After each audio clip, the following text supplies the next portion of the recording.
Quiz quiz वाली class तो जो जो आए थे उनको समझ में आ गई ना, तुम चार थे, तुम चारों को समझ आ गई, ठीक है। किसी भी क्लास से अभी तक का कोई डाउट?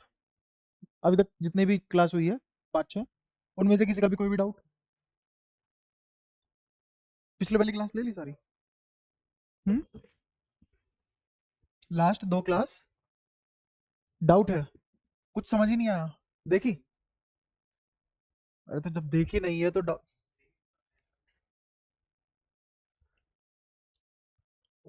तभी तो कहता हूँ यहाँ के लिया करो क्लास, यहाँ के समझ में आता है। उससे पिछली सारी क्लास ले ली? उससे पहले की होगी ना सारी क्लास पूरी, ठीक है। अगर ऐसा है, नमस्ते, और पिछली सारी क्लास हो चुकी है तेरी, तो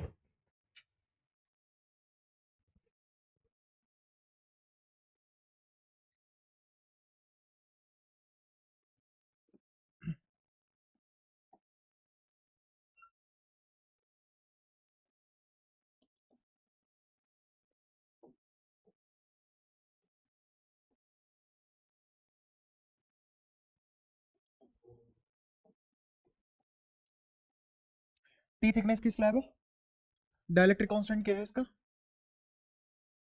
दोनों चार्ज के बीच की दूरी आर है, ये वैक्यूम है। वो पूछ रहा है इन दोनों के बीच में नेट फोर्स क्या लगेगा, बता कैसे करेंगे? ये शुरुआत की दो तीन क्लास का ही माल पानी है। दिक्कत मेरे साथ ये है, मैं भरोसा नहीं कर पाता किसी पे, तूने कहा ली है पिछली वाली सारी क्लास तो मैं पूछ लिया।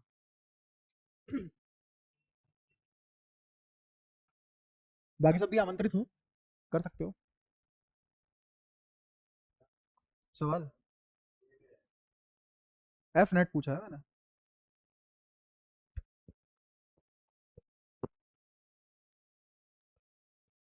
जल्दी बताओ। एफ अपॉन के।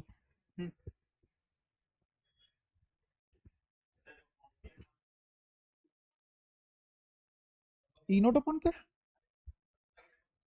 एफ अपॉन के, सौरभ, एफ अपॉन के, एफ अपॉन के, सूरज, तू बताना है क्या है, मना तो कर दिया, ठीक है बता तुझे।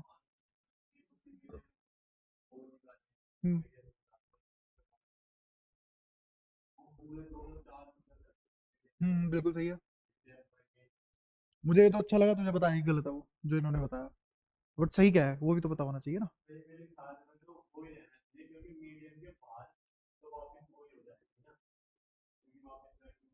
हम्म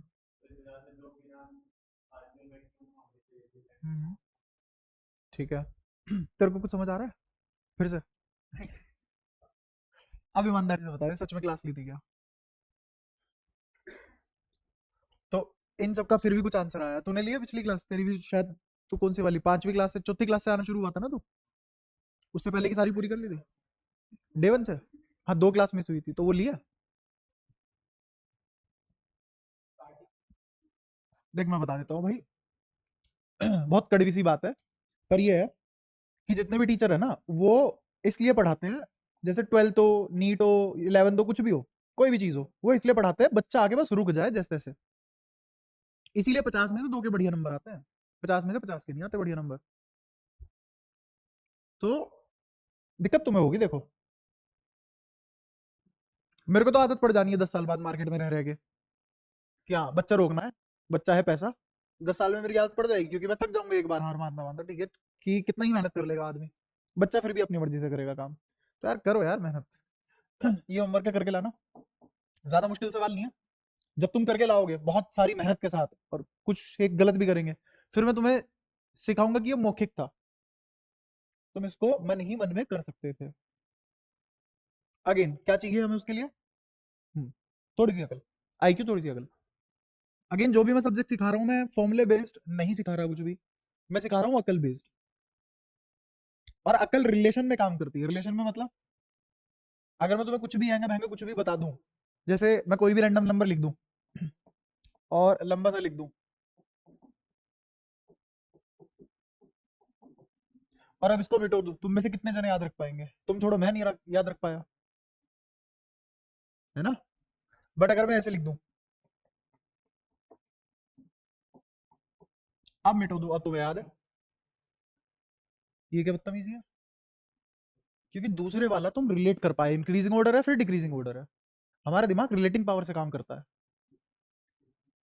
तुम जितना पढ़ना नहीं जानते ना उतना रिसर्च में कैसे पढ़ाते हैं उस पर कर चुका हूं, ठीक है। तो इतना मैं टेंशन फ्री होकर पढ़ सकते हो तुम, और इतना मैं बिल्कुल कॉन्फिडेंस के साथ कह सकता हूँ कि जितने भी टीचर से तुम पढ़ चुके या पढ़ोगे उनसे सबसे अलग मैं ही निकलूंगा, और ये घमंड नहीं है, क्योंकि मैं करता हूँ अपने बिहाफ पे मेहनत, ठीक है। तो जैसा बोला जाता है वैसा किया करो भाई साहब। हम कहा थे, रिंग पे थे शायद, है ना, तुम में से कोई बोला था, रिंगा रिंगा रोज चल रहा था अपना। हाँ, तो अगर मैंने ये रिंग बनाई आर रेडियस की, यहां से किसी एक्स दूरी पे एक छोटा सा charge particle, test charge particle रख दिया, इस रिंग पे चार्ज फैला हुआ है, और ये टोटल चार्ज कितना है, क्यू। इस रिंग पे टोटल कितना चार्ज फैला हुआ है, क्यू। मैंने डायरेक्ट रिंग नहीं कराई है, मैं तो इतना बेसिक से कराया कि पहले 2 चार्ज लिए, फिर 4 चार्ज लिए, फिर इनफाइनाइट चार्ज लिए, तब जाके रिंग पे आया। लास्ट क्लास अगर तुमने ऑब्जर्व की हो तो कितने धीरे आए थे हम इस चीज पे। तो इस पॉइंट पे कौन कौन बता सकता है इस रिंग की वजह से यहां एक्स दूरी पे कितना इलेक्ट्रिक फील्ड आएगा।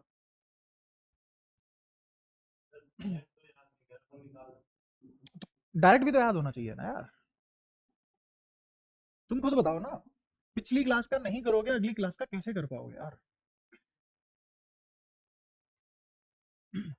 जो कोई ऐसे दाल भात थोड़ी ना चल रही है, रोज आके बैठो, आज 1 चम्मच खा ली, परसों 2 चम्मच खा ली, डिपेंड ही नहीं कर रहा कुछ।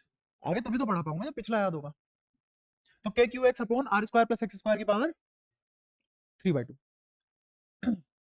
हमने लास्ट टाइम में प्रूव किया था, एक और चीज बता दो मेरे को, कहाँ मैक्सिमम होगा, at what x E is maximum, कहाँ मैक्सिमम होगा, आर बराबर एक्स बराबर आर अपॉन या plus minus r by root 2, दोनों साइड होगा ना, रिंग के इस साइड इसी पोजीशन पे भी तो होगा ना मैक्सिमम, है ना।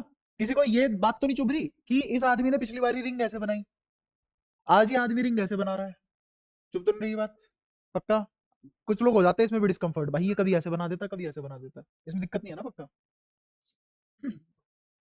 अच्छा, और मैक्सिमम वैल्यू होगी क्या, अगर पूछे ई मैक्स होता कितना है, अरे डिफरेंशिएट करके ही तो ये वैल्यू लाया,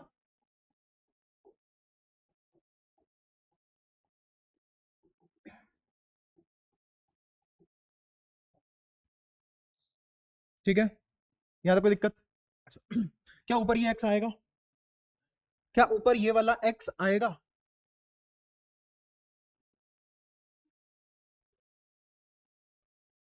एक्स की जगह क्या रख के लाए थे तुम, a/√2, a/√2, हाँ इसका a लिया था ना हमने पिछली क्लास में, a/√2, तो यहाँ कितना हो जाएगा ये, r/2, तो ऊपर x आएगा, बाहर आएगा, r आएगा, ठीक है। और यहाँ पे ये जो r प्लस एक्स की पावर 3/2 लिखी है, यहाँ पे क्या आ जाएगा,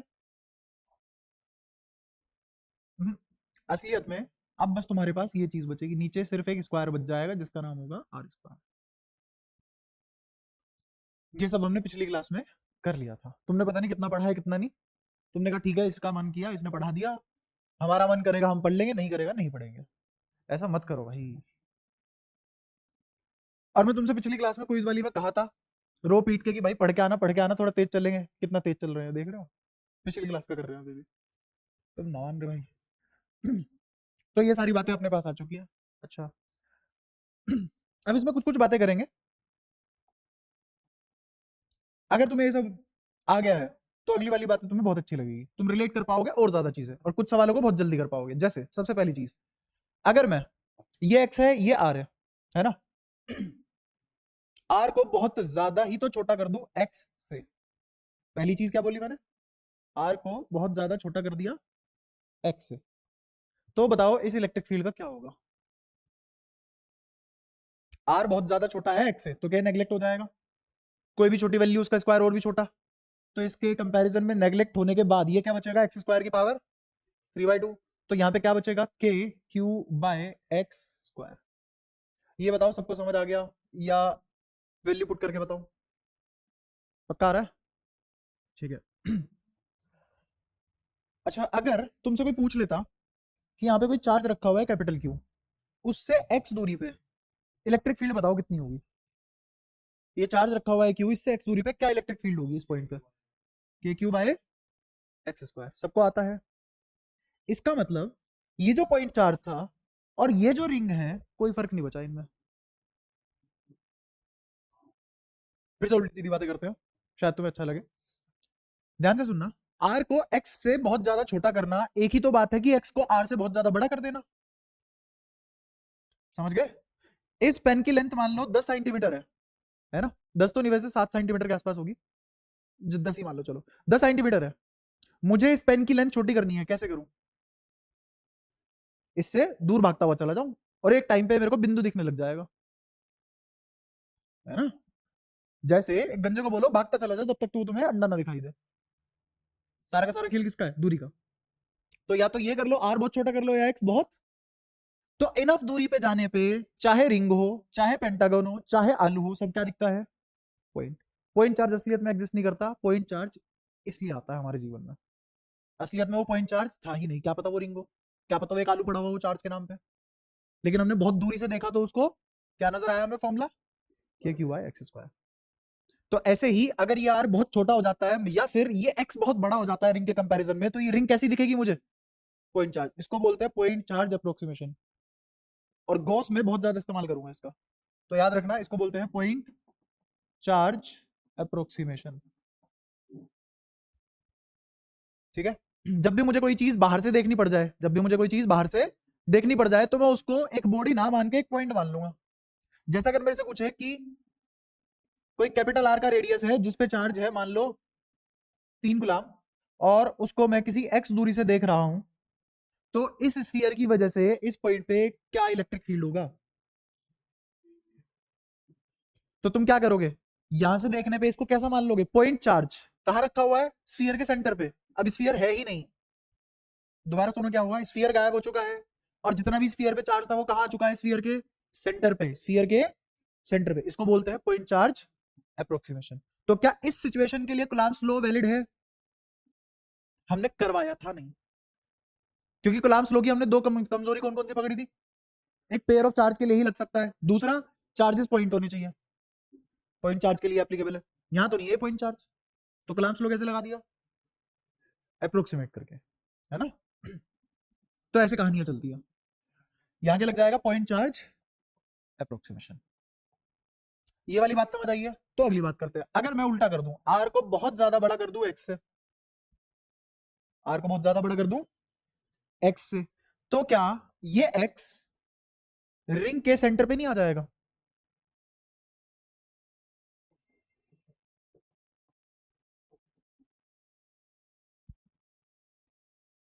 है ना?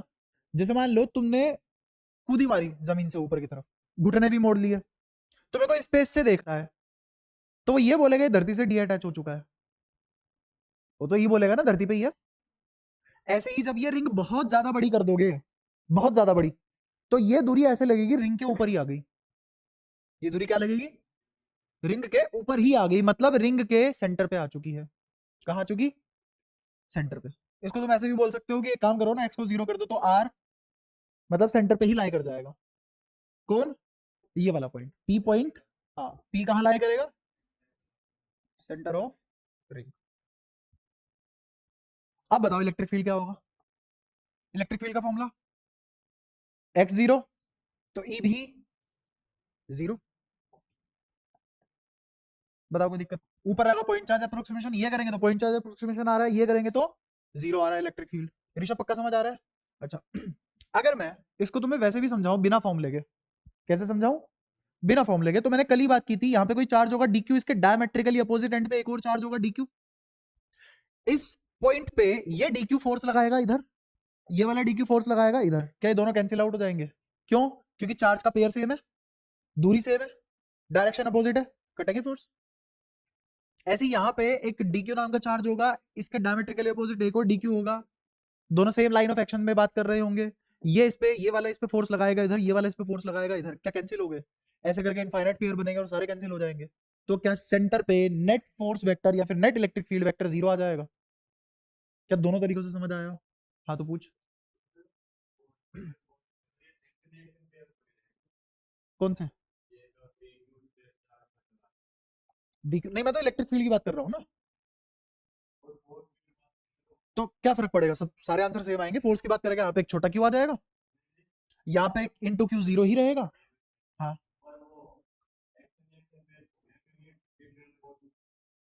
मैंने हाँ कब कहा यहाँ पे एक्शन रिएक्शन पेयर है? मैंने कहा चार्ज का सेट सेम है। ये डी क्यू है तो ये क्यू नोट, ये डी क्यू क्यू नोट है ना। इलेक्ट्रिक फील्ड क्यू नोट पे ही निकल रहा है, डी क्यू की वजह से ही निकल रहा है। दूरी दोनों के बीच की सेम है। क्या फर्क हुआ फिर? कुछ भी फर्क नहीं हुआ, बस डायरेक्शन का फर्क है।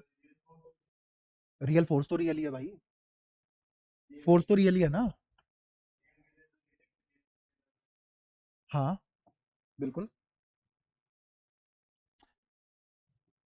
मैं बता, मुझे बताया तेरी गाड़ी कहाँ अटकी है, तू वहीं डूबता है जहाँ कोई नहीं डूब रहा होता। ये रिंग, यहाँ क्यों, यहाँ भी क्यों? यहाँ पे एक छोटा सा चार्ज इमेजिन कर, क्यों नोट, इसका मैग्नीट्यूड कुछ नहीं है, ना के बराबर है। ठीक है, अब जितना फोर्स इसने इस पे लगाया उतना ही इसने इस पे भी तो लगाया। तो एक तो पेयर बनेगा यहां, एक इसकी वजह से पेयर बनेगा यहां, एक इन दोनों की वजह से एक पेयर बनेगा यहां। कट तो फिर भी सारे गए, पर इतने कॉम्प्लेक्स तरीके से समझ ही क्यों रहा है जब तुझे पता है तो इक्विलिब्रियम में ही रहता है ना। हाँ, कोई दिक्कत पूछ। पॉइंट चार्ज के लिए इलेक्ट्रिक फील्ड जीरो होगी मतलब? पॉइंट मास के लिए इलेक्ट्रिक, मैंने कभी ये दो बातें नहीं बोली।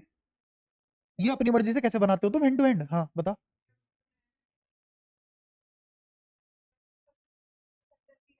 साइज की बात हो रही है, मास की तो कभी बात नहीं हुई। एक पॉइंट मास है, उसका वजन मान ले 1000 किलो है। चार्ज का मास से कोई लेना देना नहीं है, चार्ज का मास से कोई लेना देना नहीं है। फर्क किससे पड़ रहा है? चार्ज के मैग्नीट्यूड से फर्क पड़ रहा है, लोकेशन से फर्क पड़ रहा है। किससे फर्क पड़ रहा है? और लोकेशन। क्यों? क्योंकि मेरा फॉर्मूला कुलाम्स लॉ क्या बोलता है, k q one q two by r square. ये क्या है? चार्जेस का मैग्नीट्यूड। ये क्या है? Location, separation between them. बताओ, और तीसरी चीज किस पे डिपेंड कर रहा है? किसी पे भी नहीं। मीडियम पे डिपेंड कर सकता था, अभी मीडियम की कहानी गा ही नहीं रहे हो। फिर के की जगह के डैश आ जाएगा, के डैश क्या होगा ना। और ये जो ये वाला की है, ये है डाइलेक्ट्रिक। ये तो पढ़ाता हुआ ला रहा हूँ।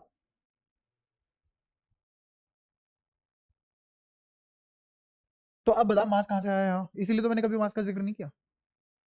मास पे कितना चार्ज है उस चार्ज पे डिपेंड करेगी चीजें, मास पे थोड़ी ना। ठीक है, मास पे कौन डिपेंड करेगा? mg, ग्रेविटेशन फोर्स, है ना।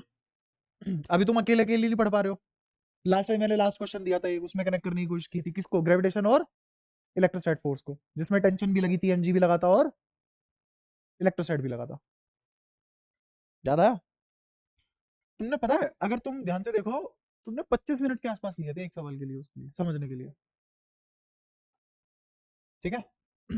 तो मैं हर जगह हर चीज कैसे इंक्लूड करता हुआ चलूं, और अब तक तो मैं पता नहीं 10 बार बता के बढ़ चुका होता आगे। जब तक बिना पढ़े आओगे ऐसी मासूम शक्ल लेके बैठोगे और लगता रहेगा ये आदमी बहुत दरिंदा है। ये हटा रहा हूं मैं, ठीक है। अगर मैं इसको हल्का सा ही बड़ा करूं, बस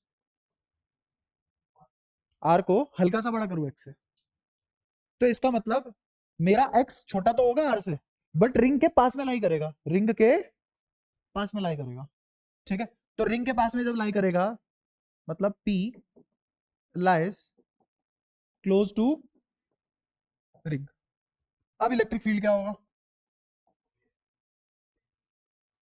अब किसको नेग्लेक्ट कर दोगे तुम यहाँ पे? एक्स को नेग्लेक्ट कर दोगे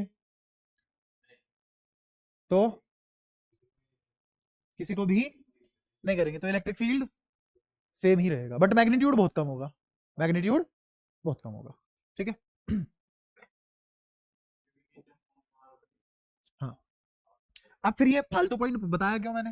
ये फालतू पॉइंट इसलिए बताया क्योंकि मैं यहाँ पे एसएचएम की कंडीशन डिस्कस करूंगा थोड़े से टाइम बाद, पहले ये समझ लो। ठीक है, तो टाइम पीरियड वगैरह देखेंगे उसका क्या होता है क्या नहीं।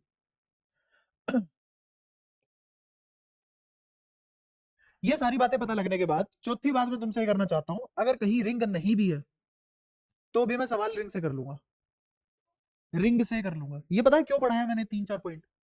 ये इसलिए पढ़ाया, कहीं रिंग की सिचुएशन नहीं बनी तब भी मैं वहां रिंग अप्रोक्सीमेशन लगा दूंगा। जैसे समझना,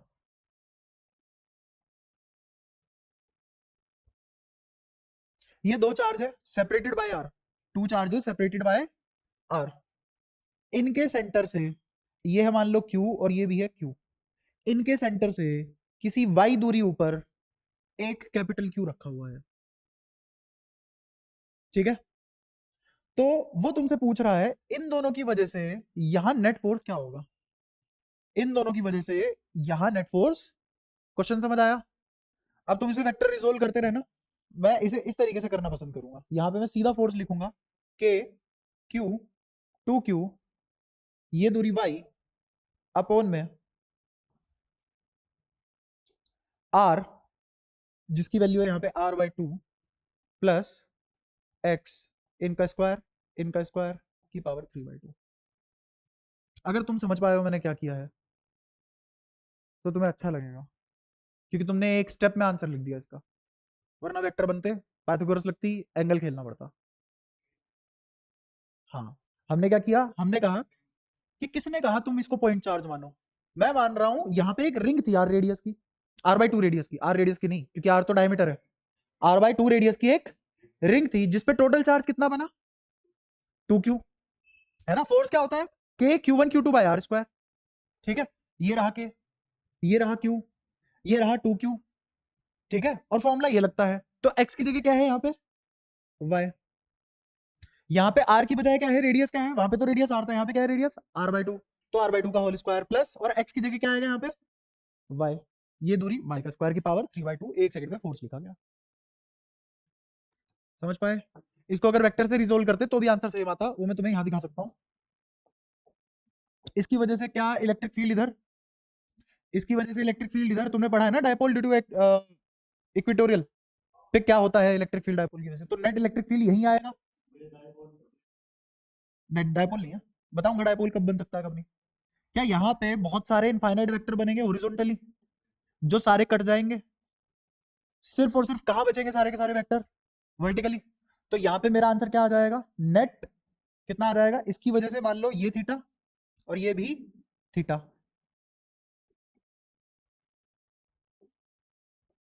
देखा? कोई दिक्कत यहां तक? इन सबको जोड़ जाड़ के यहां नेट निकाल लेंगे, ठीक है? जो वेक्टर नहीं पढ़ रहे हैं अभी भी उनको एक बार थोड़ा सा तमीज में समझा देते हैं। ये आंसर याद रखना,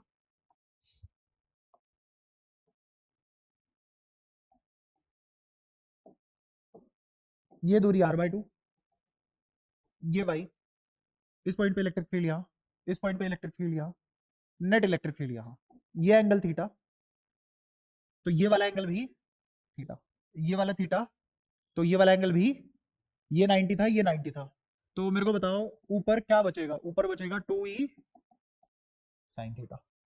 सबको समझ आया? इस बार कोस वाले कंपोनेंट कट जाएंगे, यहाँ जो घेरा बनेगा वो सब कट जाएगा। अच्छा लिख लो, 2e की वैल्यू क्या लिखोगे बताना जरा, अगर ये y है, ये r बाई टू है, तो ये दूरी कितनी हो जाएगी, under root y square plus r by two का होल स्क्वायर। अब मैं फटाफट ऐसी बातें कर सकता हूँ, ऐसा मैं मान के चल रहा हूँ, है ना, क्योंकि तुम्हारी शक्लें नहीं मानने देती मेरे को, बट फिर भी मैं जबरदस्ती मान के चल रहा हूँ। तो क्या लिखा गया, 2e की वैल्यू लिखवाओ, क्या लिखी जाएगी, के क्यू लिखा गया, फिर अपोन में y square plus r by two का होल स्क्वायर का रूट का होल स्क्वायर, क्योंकि ये है ना पूरा तो दूरी, इसका स्क्वायर करोगे तो वही तो रखोगे नीचे, इनटू में साइन थीटा, साइन थीटा निकाल लो इस ट्रायंगल से, इस ट्रायंगल से साइन थीटा किसके बराबर आएगा, वाई अपोन ये वाली दूरी। बताओ यहां तक कोई दिक्कत? आंसर लिखो कितना आया, 2, या फिर ऐसे लिखो k two q y divided by y square plus r by two का होल स्क्वायर का पावर 3/2। ये देखो पीछे, ये देखो, झूठ तो नहीं बोला फिर मैंने, हेंस प्रूफ तुम्हारे सामने की बात है। तुमसे अच्छा सवाल बनाने के लिए वो पता है क्या पूछ सकता है, मेरे को बताओ इस कैपिटल क्यू को कहां रखूं कि इस पे फोर्स मैक्सिमम लगे। बन गया बहुत बढ़िया सवाल। हाँ, आर बाय रूट 2 तो यहां होता था, तो यहां कितना होगा, R/2/√2 विच इज,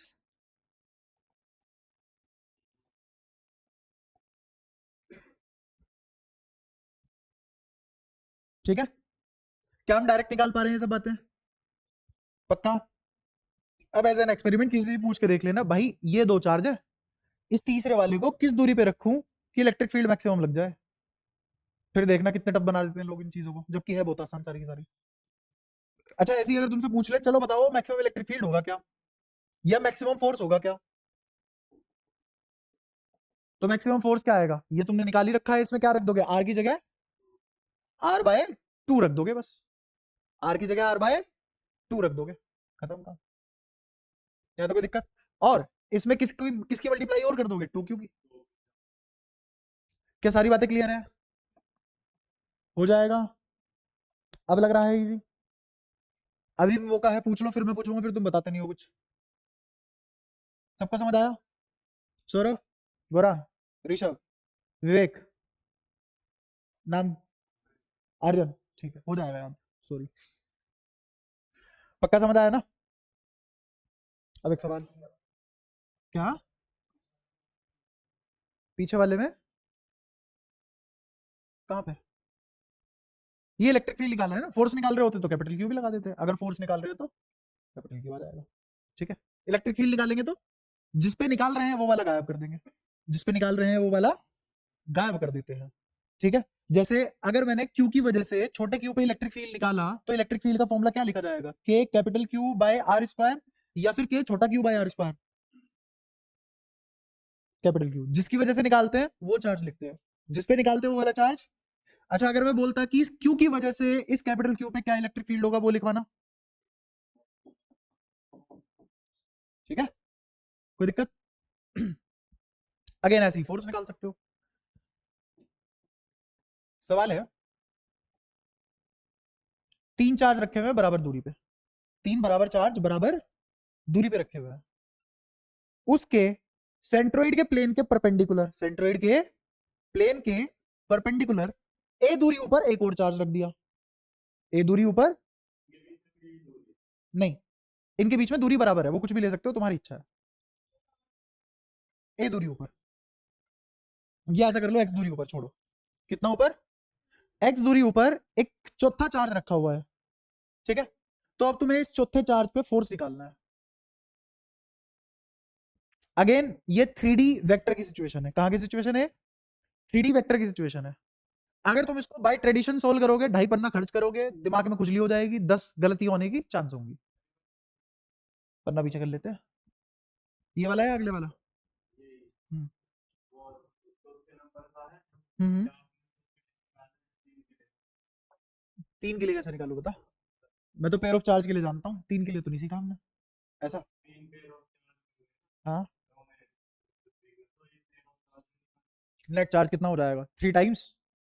हाँ, आगे,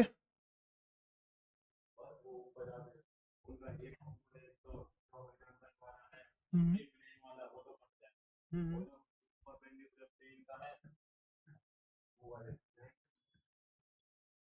तो बताओ, निकाल के बताओ ना, चलो मैं तुम्हारे लिए आसान कर देता हूँ, इनको क्यू क्यू क्यू ले लो, ये वाली दूरी ये ले लो, और यहां से ये क्या है, सेंट्रोइड, सेंट्रोइड से बाहर 3D में एक्स दूरी पे एक चौथा चार्ज रखा हुआ है, इस पे इलेक्ट्रिक फील्ड निकालना है, निकाल के बताओ फटाफट।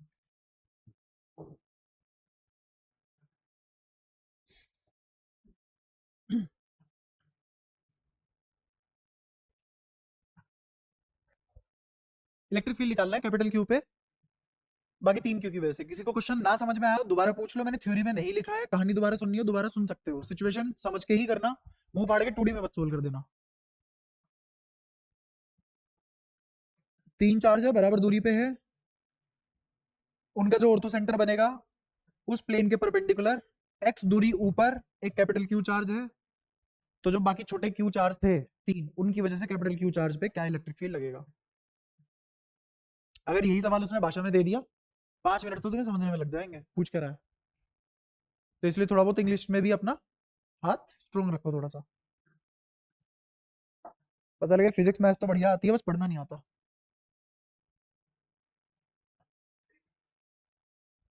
हाँ बड़े क्यू पे।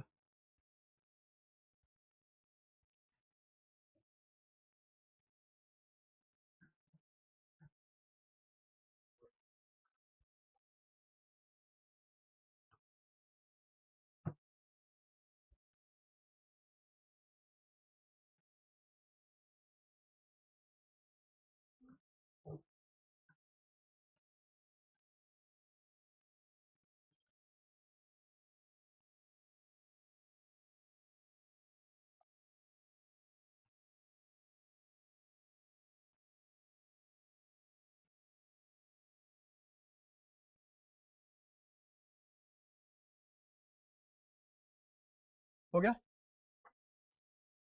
आंसर ही बता देना, इजी मैच हो जाएगा सबका। अच्छा कुछ गंदा नहीं आता। तुम्हें कैसे पता कौन सा आंसर गंदा है कौन सा आंसर अच्छा है? नंबर में तुमने सुंदरताएं ढूंढ ली, और बैग टैंक के हीरे रखे हैं उसमें, वो चोरी कर लेगा।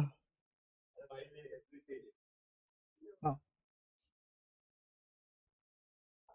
नहीं जी गलत है। हाँ गलत है। हाँ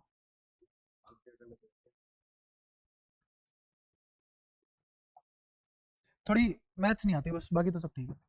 अब देखो सब इतना मुश्किल है नहीं, अब तक तो 10 बार हो जाता है। देखो मैं मान ही नहीं रहा ये ट्रायंगल है, मैं क्या मानूंगा? एक रिंग है, इस रिंग पे कितने चार्ज है? 3 चार्ज है। इस रिंग पे कितने चार्ज? ये रही रिंग। बताओ रिंग पे नेट चार्ज इज 3q। अब सारा काम है रिंग का रेडियस क्या होगा, रिंग का रेडियस क्या होगा?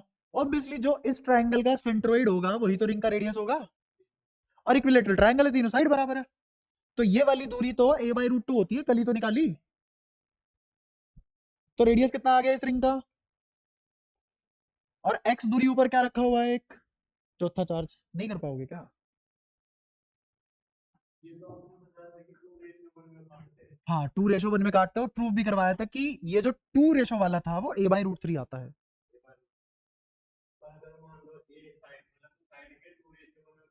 हाँ हम्म। अरे इसकी साइड को थोड़ा ना बांटेगा, इस हाइट को बांटेगा ना 2:1 में। हाँ बिल्कुल। हाँ बिल्कुल कर सकते हैं, आंसर यही आएगा, कल प्रूव कराया। और अब बताओ क्या लिखा जाएगा? इलेक्ट्रिक फील्ड का फॉर्मूला क्या था?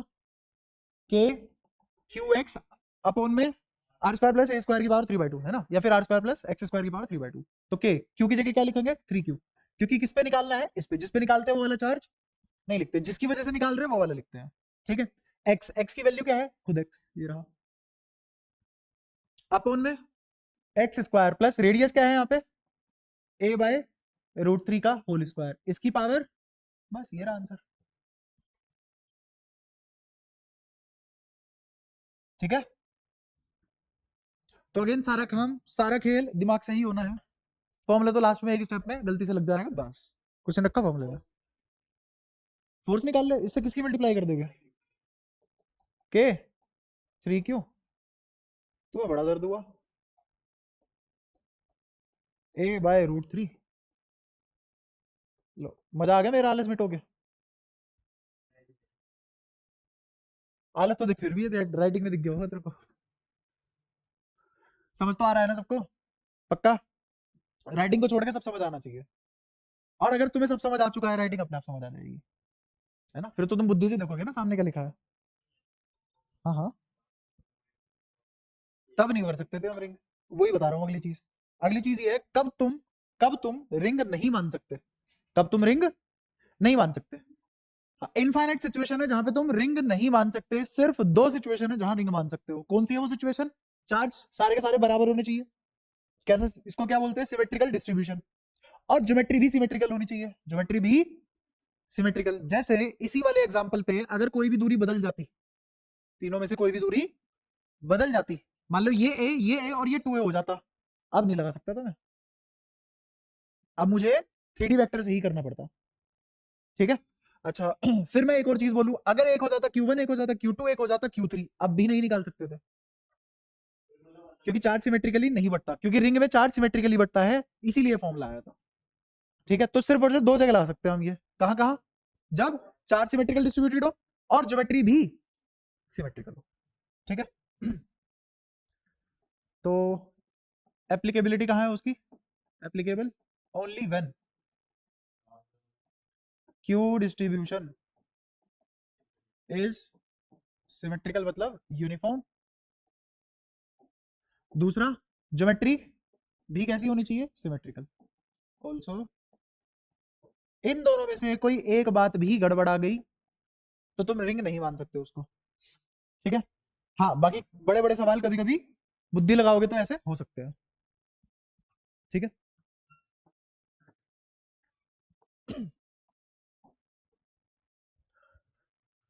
तो यहां तक की सारी बातें समझ में आती है तुम्हें। अब एक और बात पूछता हूं, ये रिंग है, इससे पहले तुम्हें थोड़ा सा इक्विलिब्रियम पढ़ा देता हूं। मेरे पास तीन टाइप के इक्विलिब्रियम होते हैं। पहली बात तो इक्विलिब्रियम समझते हो क्या होता है, कोई भी पॉइंट इक्विलिब्रियम में कब आता है, जब electrostatic force, gravitational force, nuclear force, अपने जो हमने लगाई है अप्लाइड फोर्स, या नॉन कंजर्वेटिव फोर्स, कौन सी फोर्स, कोई सी भी फोर्स हो उससे मतलब नहीं है, फोर्स जीरो होना चाहिए, है ना। जैसे सीमेंट से कोई मतलब नहीं है, ईंट से ईंट जुड़नी चाहिए, है ना, ऐसे ही यहाँ पे फोर्स से, टाइप ऑफ फोर्स से कोई मतलब नहीं है, summation of all the force zero होना चाहिए। ठीक है, अच्छा तो इक्विलिब्रियम का सीधा सीधा मतलब है एफ नेट जीरो। क्या कोई बॉडी अगर चल रही हो तो इक्विलिब्रियम में हो सकती है, अगर कोई बॉडी चल रही है तो वो क्या इक्विलिब्रियम में हो सकती है, कांस्टेंट वेलोसिटी से अगर चल रही है तो इक्विलिब्रियम में होगी, क्यों, क्योंकि जब वेलोसिटी कांस्टेंट है तो एक्सेलरेशन जीरो, और अगर एक्सेलरेशन जीरो है तो एम ए। ठीक है, तो मोशन का इक्विलिब्रियम से कोई लेना देना नहीं है, पहली चीज तो ये समझ लो। दूसरा, तीन टाइप का इक्विलिब्रियम होता है, एक होता है स्टेबल, एक होता है अनस्टेबल, एक होता है neutral. Stable, unstable and neutral,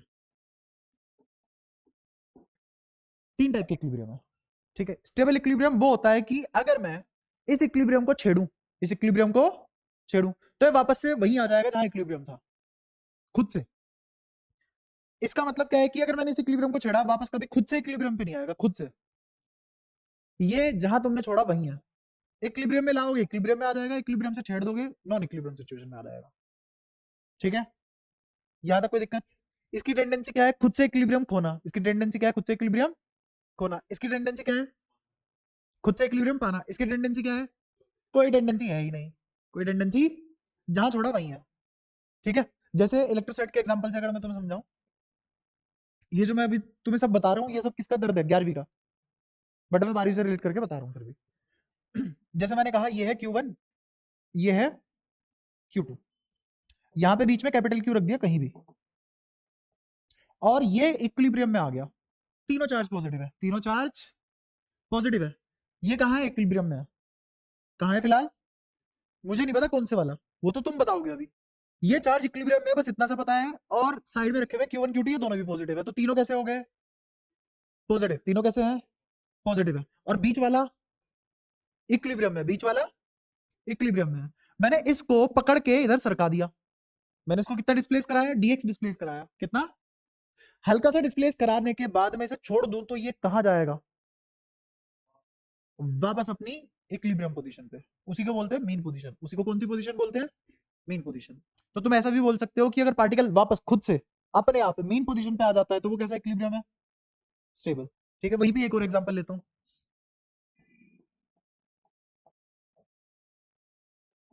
अगर मैंने ये माइनस क्यू ले लिया और ये दोनों प्लस है, अभी भी ये कहां है, इक्विलिब्रियम में है, कहां है, हमने पढ़ रखा है इक्विलिब्रियम में आ सकता है तीसरे वाला चार्ज, क्योंकि तीसरे वाले चार्ज के मैग्नीट्यूड और नेचर से कोई मतलब नहीं होता, तीसरे वाले चार्ज के इक्विलिब्रियम के लिए, वो सिस्टम इक्विलिब्रियम के लिए चाहिए होता है ना।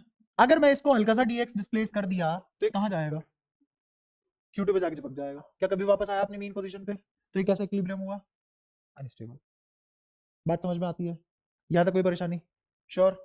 ठीक है।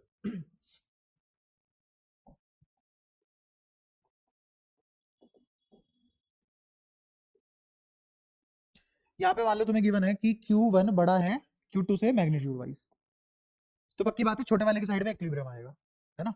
यहाँ पे कैपिटल Q है जिस पे चार्ज कैसा है प्लस, बताओ स्टेबल है अनस्टेबल। हाँ बड़ा Q प्लस है और ये माइनस है, तो बताओ ये वाला कौन सा इक्विलिब्रियम।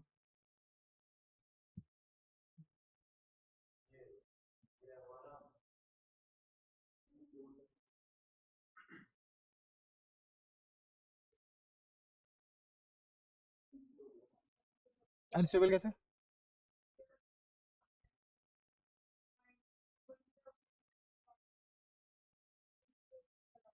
हम्म।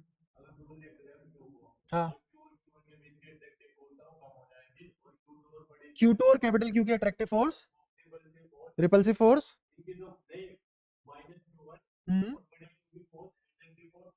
हम्म।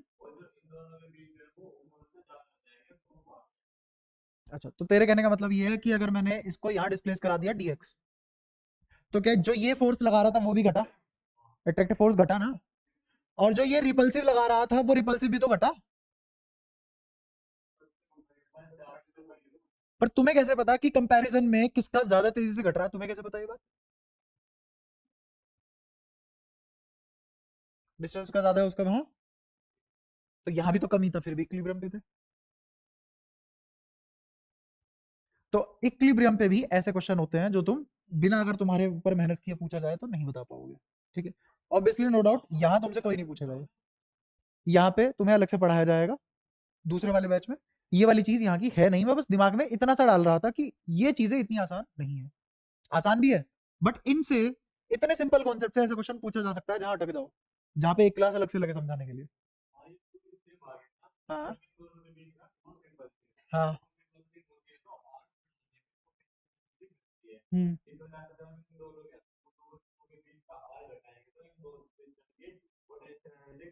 बट इसके वाले की तो बढ़ जाएगी फिर, या इसके वाले की घट जाएगी, इसके वाले की भी घटेगी ही, फिर बात तो वही रही, बात तो वही रही ना, बता नहीं सकते ना ऐसे, है ना। यहाँ पे जब तक तुम ग्राफ वगैरह नहीं सीखते ना इन सब चीजों के कैसे बनते हैं, तब तक नहीं आ पाएगा तुम्हें कुछ भी। यहाँ इनके ग्राफ बनते हैं उससे तुम बताते हो कि ये पहले इक्विलिब्रियम में था, फिर पीक पे गया, यहाँ मैक्सिमम आया, फिर घटेगा, और फिर ऐसे चला, ये सब करेंगे ये सब बातें, है ना। बट हाँ इन दो सिचुएशन में तुम आसानी से बता सकते हो कौन स्टेबल है कौन अनस्टेबल है, ये तो बात पक्की है, ठीक है। तो मेरा काम बस इतने से निकल जाएगा, तुम ये समझ जाओ कौन स्टेबल है कौन अनस्टेबल है, ठीक है। अच्छा स्प्रिंग ऑसिलेट करती है अगर उसको पकड़ के खींच दूं, अगर स्प्रिंग है, ऐसे स्प्रिंग लगी हुई है कोई, और इस पे कोई मास लगाया हुआ है, इस मास को पकड़ के अगर खींच के छोड़ दूं तो क्या ऑसिलेट करेगी, क्या ये ऐसे ऐसे ऐसे ऐसे घूमेगी, करेगी ना, ठीक है क्यों भाई, ये इसकी नेचुरल लेंथ है फिलहाल, ये नेचुरल लेंथ ही मीन पोजीशन है, नेचुरल लेंथ ही मीन पोजीशन है। अगर तुम इसको मीन पोजीशन से डिस्प्लेस करोगे तो तुमने फोर्स कहां लगाया, तुमने कहां लगाया, बाहर की तरफ, तुम्हें फोर्स क्यों लगाना पड़ा इधर डिस्प्लेस करवाने के लिए, और जब तुम इसे छोड़ दोगे तो ये कहां जाएगा, क्यों जाएगा, इसका मतलब स्प्रिंग इस पे फोर्स लगा रहा था, और स्प्रिंग तब भी फोर्स लगा रहा था जब मैं फोर्स लगा रहा था, तभी तो दम लगाना पड़ा। तो जब मैं फोर्स लगा रहा था स्प्रिंग कहां फोर्स लगा रहा था, मेरी अपोजिट डायरेक्शन में, स्प्रिंग कहां फोर्स लगा रहा था, मेरी अपोजिट डायरेक्शन में फोर्स लगा रहा था। अगर स्प्रिंग के पास टेंडेंसी होती कि मेरे साथ फोर्स लगा ले तो क्या वापस जाता कभी, नहीं, तभी वापस कभी भी नहीं जाता। वापस क्यों गया, क्योंकि स्प्रिंग की टेंडेंसी हमेशा मेरे अपोजिट डायरेक्शन में फोर्स लगाने की है। या फिर पता है एक और अच्छी भाषा में अगर मैं तुम्हें बताऊं, जिधर मैं इसको डिस्प्लेस करूंगा स्प्रिंग फोर्स उसके अपोजिट डायरेक्शन में फोर्स लगाएगा, जिधर मैं डिस्प्लेस करूंगा स्प्रिंग डायरेक्शन उसके अपोजिट डायरेक्शन में फोर्स लगाएगा। तो क्या ऐसा बोला जा सकता है कि F spring is directly proportional to minus x, जिधर डिस्प्लेसमेंट होगी स्प्रिंग फोर्स उसके अपोजिट डायरेक्शन में लगेगा, और उतना ज्यादा लगेगा जितना ज्यादा एक्स होगा। फील कराता हूं, स्प्रिंग को हल्का सा डिस्प्लेस करो, तुम्हें ज्यादा ताकत नहीं लगानी पड़ेगी, एक मोमेंट ऐसी आएगी कि स्प्रिंग को तुम उससे ज्यादा खींच ही नहीं पाओगे, तो इसका मतलब स्प्रिंग ने इतना दम उल्टी डायरेक्शन में लगा रखा है कि तुम खींच नहीं पा रहे हो। इसका मतलब एक्स बढ़ने पे स्प्रिंग फोर्स बढ़ा था। क्या डायरेक्टली प्रोपोर्शनल समझ आया, क्या माइनस समझ आया, और एक्स के ही क्यों है डायरेक्टली प्रोपोर्शनल ये भी समझ आया, ये सारी बातें क्लियर है, ठीक है। तो ऐसे फोर्सेस को बोलते हैं रिस्टोरिंग फोर्स, क्या बोला जाता है, रिस्टोरिंग फोर्स। और जब भी मैं इसे डिस्प्लेस करूंगा ये हमेशा कौन सी पोजीशन पे जाना पसंद करेगा? Main position. ऐसे ही अगर मैं इसको कंप्रेस कर देता, अब मेरा ये है एक्सटर्नल फोर्स, यहाँ पे ये था एक्सटर्नल फोर्स। जब मैं इसको कंप्रेस करूंगा तो स्प्रिंग कहाँ फोर्स लगाएगा? अपोजिट। छोड़ दोगे तो इधर आएगा, अगर तुम इधर सरका रहे थे उसको कंप्रेस कर रहे थे तो स्प्रिंग फोर्स इधर लगाएगा, और डिस्प्लेसमेंट किधर है? इधर जिधर तुम फोर्स लगा रहे हो। वरना तुम्हारी औकात ही क्या है फिर? तुमने लगाया किस बात के लिए फोर्स, जब तुम डिस्प्लेस ही नहीं कर पाए? लगाया क्यों?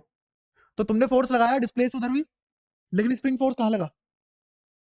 तो क्या चाहे कंप्रेस करो चाहे इलोंगेट करो फर्क नहीं पड़ता, इक्वेशन यही रहेगी। समझ आया रिस्टोरिंग फोर्सेस कौन से फोर्स होते हैं? तो जिन चीजों में, जिन सिस्टम में रिस्टोरिंग फोर्स लगाने की टेंडेंसी होती है वो सिस्टम स्टेबल इक्विलिब्रियम पे रहना पसंद करते हैं। वो क्या अचीव करते हैं? Stable equilibrium. क्या पहचान है अभी स्टेबल इक्विलिब्रियम की, बता पाओगे? कहाँ होगा? मैं जबरदस्ती potential energy minimum, potential energy तो मिनिमम अनस्टेबल में भी हो जाएगी। तो बाद की बात नहीं है, अभी की बात है ना, अभी की बात है ना। तू खुद सोच, अगर तू बिल्कुल एग्जैक्ट बोल दिया होता तूने, मैं शाबाशी देता नहीं देता, मैं क्यों बेचता? यहां तक बताओ कोई दिक्कत? अब एक स्प्रिंग कांस्टेंट होता है, ये तुमने पढ़ा था उसमें प्रॉपर्टी ऑफ सॉलिड्स फिजिक्स में। नहीं पढ़ा था सब कुछ यही नहीं पढ़ा सकता, तो मैं यहाँ पे तुम्हें बताता हूँ जो तुमने वहां पे एक कांस्टेंट पढ़ा था, इसका नाम क्या होता था? Young's modulus. ज्यादा कुछ कुछ तो वही सबका खेल है, वही यहाँ पे लग जाता है। इसको बोलते हैं स्प्रिंग कांस्टेंट इनटू एक्स। ये स्प्रिंग फोर्स का फॉर्मूला आ गया, और क्योंकि ये रिस्टोरिंग फोर्स है तो ये स्टेबल इक्विलिब्रियम अचीव करता है। ये क्या अचीव करता है? Stable equilibrium. फिर तुमने 11वीं में एक और चैप्टर पढ़ा होगा जिसका नाम था SHM। 11वीं में एक और चैप्टर पढ़ा होगा जिसका नाम था SHM। SHM मतलब simple harmonic motion. Simple harmonic motion कब होता है? जब, या फिर कोई तुम में से बता सके सिंपल हार्मोनिक मोशन इस, बोलो। छोड़ो रहने दो, मैं बता देता हूँ। जब भी किसी पार्टिकल की स्टेबल इक्विलिब्रियम पोजीशन को डिस्टर्ब करते हैं तो वो SHM करता है, और कोई ऑप्शन नहीं है उसके पास। जब भी किसी पार्टिकल की स्टेबल इक्विलिब्रियम पोजीशन को डिस्टर्ब किया जाता है तो क्या आता है? SHM। ठीक है, और अगर वो SHM है तो SHM का टाइम पीरियड का फॉर्मूला तुरंत लगना चालू हो जाता है। M क्या है? मास। K क्या है? रिस्टोरिंग फोर्स का कांस्टेंट। जरूरी थोड़ी ना है कि स्प्रिंग की रिस्टोरिंग फोर्स लगा सकता है, और भी तो बहुत सारे फोर्स है। ग्रेविटेशनल फोर्स एक रिस्टोरिंग फोर्स लगा सकता है। समझ आया? कूद के देखो जमीन से ऊपर, कहाँ होगे? नीचे। डिस्प्लेसमेंट कहाँ किया तुमने? फोर्स कहाँ लगाया था? लेकिन mg कहाँ लगा? हो गया रिस्टोरिंग। तो क्या ग्रेविटेशनल फोर्स भी लगा सकता है? इसीलिए तो पेंडुलम ऑसिलेट करता है, SHM करता है, और टाइम पीरियड आ जाता है। ठीक है, तो टाइम पीरियड SHM के केस में ही है। ये टाइम पीरियड किसका है? SHM का। ऑसिलेशन का नहीं है, ऑसिलेशन का टाइम पीरियड नहीं है। किसका है ये? SHM का। K क्या है? Restoring force constant. M क्या है? मास। ठीक है, अगर पेंडुलम की बात करें तो टाइम पीरियड का फॉर्मूला क्या होता है? 2 pi under root L by G. 2 pi under root L by G, है ना? ये सब तुमने 11वीं में पढ़ा है, नहीं पढ़ा तो मैं पढ़ा रहा हूँ अपनी तरफ से। ठीक है, ये किसके केस है का है? पेंडुलम का। पेंडुलम में टाइम पीरियड किसके ऊपर डिपेंड करता है? लेंथ। और स्प्रिंग ब्लॉक सिस्टम में किसके ऊपर डिपेंड करता है? मास। क्या नीचे यहां भी एक कांस्टेंट है? क्या नीचे वहां भी एक कांस्टेंट है? पक्की बात है? यहां तक कोई परेशानी? ठीक है, तो यहां भी नीचे कांस्टेंट, यहां भी नीचे कांस्टेंट, यहां मास है तो यहां लेंथ है। अच्छा, और बातें क्या कर सकते हैं हम इसमें? और बातें ये कर सकते हैं कि इसका टाइम पीरियड का फॉर्मूला मास पे डिपेंड नहीं करता, और इसका लेंथ पे डिपेंड नहीं करता। स्प्रिंग कितनी लंबी है इसको कोई मतलब नहीं है उससे। तुमने धागे से कितना भारी बॉल लटकाया है इसको कोई मतलब नहीं है उस चीज से। तो एक मास पे डिपेंड नहीं करता, और एक क्यों? क्योंकि ये लीनियर फोर्सेस के साथ खेलता है, लीनियर फोर्सेस के साथ खेलता है। स्प्रिंग पे तो तुम ऐसी फोर्स लगा सकते हो ना, ट्रांसलेटरी, और या फिर ऐसे लगा सकते हो। दोनों के दोनों कैसे हैं? ट्रांसलेटरी। लेकिन पेंडुलम के केस में क्या होता है? पेंडुलम के केस में तुम्हें टॉर्क मिलता है, बॉडी घूमती है, किसी सेंटर के अबाउट घूमती है, रोटेशन परफॉर्म करती है। तो यहां क्या लगेगी? टॉर्क। तो ये फॉर्मूला आया टॉर्क की वजह से। जब टॉर्क की वजह से टाइम पीरियड आता है तो लेंथ पे डिपेंड करता है, और फोर्स की वजह से टाइम पीरियड आता है तो मास के ऊपर डिपेंड करता है। हाँ, है ना? अब एक साल के इतिहास में जो भी तुमने 11वीं पढ़ी है उससे ज्यादा तो शायद मैंने पढ़ा दिया था ना। क्या सही बात है? कुछ भी। एक साल पास कैसे हुए फिर? ये पास तो हुए हैं, इससे तो ज्यादा ही पढ़ी होगी ना। ठीक है, तो इतनी सारी बातें पढ़ाने के बाद अब आते हैं वापस से रिंग पे। कहीं तो बनाई थी रिंग, बनाई नहीं, कोई नहीं, बना लो, बना लो। ये रिंग का सेंटर, इस रिंग से यहां इतनी दूरी पे एक पार्टिकल है, यहां ये रिंग है, यहां क्या बहुत कम दूरी है। ये कौन सा केस बना, ये वाला जिसका तुम्हें कोई खास इस्तेमाल नहीं नजर आया।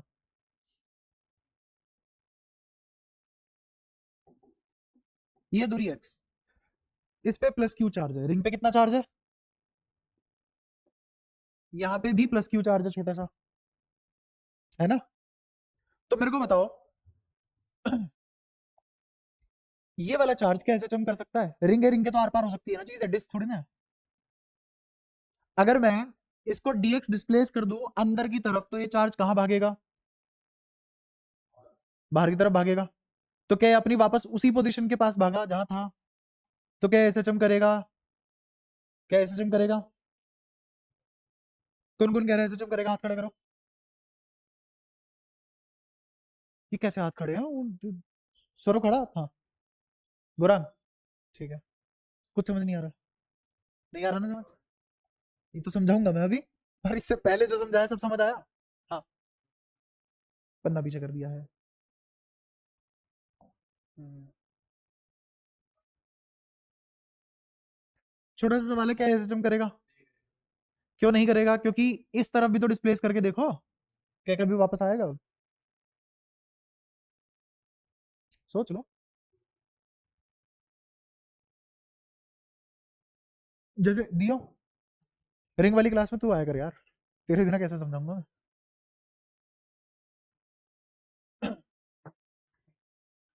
यहाँ एक चार्ज है पेन की टिप पे, इसको अगर मैंने इधर सरकाया, चार्ज को अगर इस डायरेक्शन में सरकाया, दिख रहा है तुम्हें, तो ये कहाँ भागेगा, वापस उधर भागेगा, है ना, तुम्हें लगा एसएचएम है, बट उधर डिस्प्लेस करके देखो ना, रिपल्सिव फोर्सेस जब उधर डिस्प्लेस करोगे कि भागता ही चला जाएगा अब,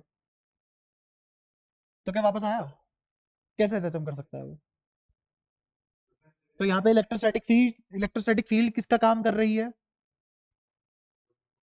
रिपल्सिव फोर्स का, रिस्टोरिंग फोर्स की तरह काम नहीं कर रही, तो एसएचएम तेरे को नहीं आ रहा समझ, इतना आया समझ, पक्का, ठीक है। एक और सिचुएशन लेते हैं, यही रिंग है, प्लस क्यू चार्ज है, वही रेडियस है, वही दूरी एक्स है, माइनस क्यू चार्ज रख दिया। अब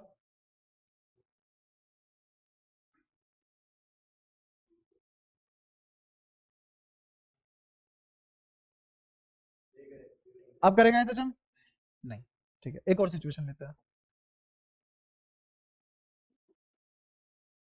अब चार्ज कहाँ है, सेंटर पे, चार्ज कहाँ है, सेंटर पे, उसको डीएक्स डिस्प्लेस किया, कितना डिस्प्लेस किया, अब चार्ज देखो यहाँ है सेंटर पे, दिख रहा है सबको, यहाँ सेंटर पे, तो जब चार्ज यहाँ सेंटर पे है बिल्कुल, और इसको हल्का सा डिस्प्लेस कर दिया, रिंग भी पॉजिटिव, चार्ज भी पॉजिटिव, क्या अब एसएचएम करेगा ये, क्या ये यहाँ इक्विलिब्रियम में था, ध्यान से सोचो, क्या ये चार्ज फिलहाल इक्विलिब्रियम में है, कैसे पता,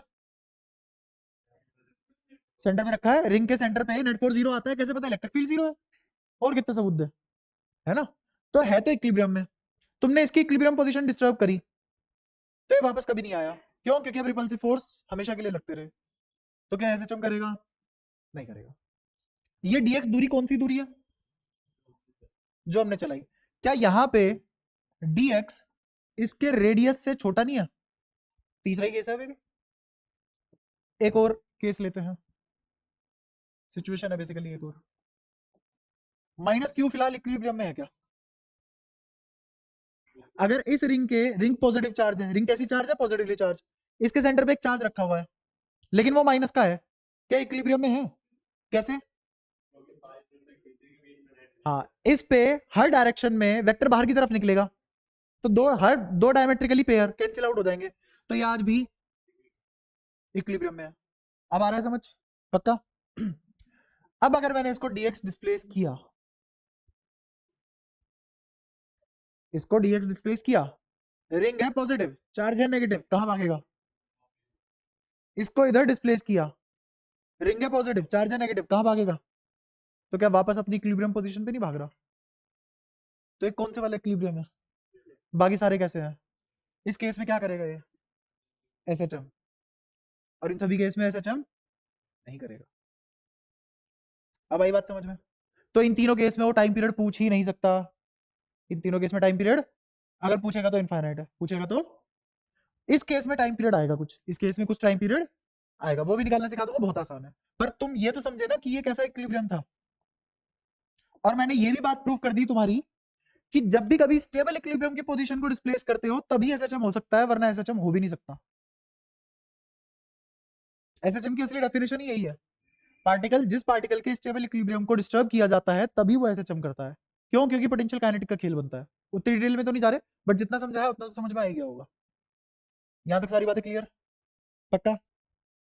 आप उसका टाइम पीरियड का फॉर्मूला निकाल लेते हैं, है ना?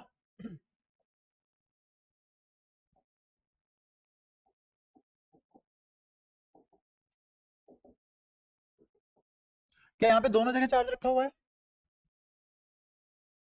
यहाँ दोनों जगह चार्ज रखा हुआ है? नहीं, इसी माइनस क्यू को भाई यहाँ लेके गया हूँ, तो मैं मिटा ही देता हूँ। अब ठीक है, माइनस क्यू चार्ज को डीएस डिस्प्लेस किया इधर, कोई दिक्कत? ठीक है। मुझे टाइम पीरियड का फॉर्मूला निकालना है। टाइम पीरियड का फॉर्मूला किसके बराबर होता है? टी बराबर 2 pi under root m by k. क्योंकि यहाँ पे कोई भी एंगुलर फोर्स नहीं है, सारे के सारे कैसे फोर्स है? ट्रांसलेटरी लीनियर फोर्स है। तो टाइम पीरियड का formula under root L by G लगेगा या एम बाई के लगेगा? M by k. तो T equals to 2 pi under root m by k. निकाल लेते हैं। पहले तो फोर्स का देखते हैं, फोर्स का क्या है? पहले तो जीरो था ही फोर्स। अब कितना फोर्स लगेगा वो निकालते हैं। अब कितना फोर्स लगेगा वो निकालते हैं। तो ये तो हमें आता ही है, रिंग की वजह से फोर्स क्या होता है? K Q Q x upon में एक्स प्लस आर। कोई दिक्कत यहां तक? पक्का? और ये चार्ज कैसा है? ये वाला नेगेटिव, तो यहाँ क्या नेगेटिव आ जाएगा, है ना? और ये dx को ही मैं x ले लिया, क्या ले लिया? और बोल दिया कि x बहुत छोटा है किससे? r से। अब ठीक है, तो फोर्स 1 सेकंड में आ गया। अब फोर्स निकालने का क्या फायदा है? टाइम पीरियड भी आ जाएगा। समझो कैसे? ये के एक कांस्टेंट है, ये के एक कांस्टेंट है, ये कैपिटल क्यू कांस्टेंट है, बदला थोड़ी ना है किसी ने। ये छोटा क्यू जो तुमने लिया था इसकी वैल्यू भी तो कांस्टेंट है।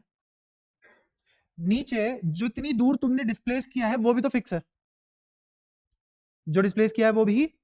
ऐसा कुछ है क्या? नहीं, ऐसा कुछ भी नहीं है, यही तो बदल रहा है। ये फिर लाए क्यों यहाँ? तो ये तो बदल रहा है, लेकिन क्योंकि x बहुत छोटा है r से तो नेग्लेक्ट तो हो जाएगा ना। तो नीचे क्या बचा? r cube. नीचे क्या बचा? लेकिन r तो फिक्स है, ये जो कंगन गड़ा जो भी है इसका रेडियस तो फिक्स हो गया ना, तो r फिक्स है। इनटू में x फिक्स है क्या? ना। बाहर क्या है? इधर क्या लिखा हुआ है? अब ध्यान से सुनना, क्या मैं इसको ऐसे लिख सकता हूं?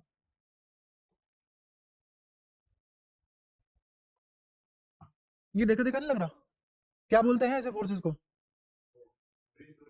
Restoring force. बाकी सबका आंसर नहीं आया, 3 जनों का आया बस। याद है रिस्टोरिंग फोर्स? पीछे करके दिखाऊं? पक्का याद है?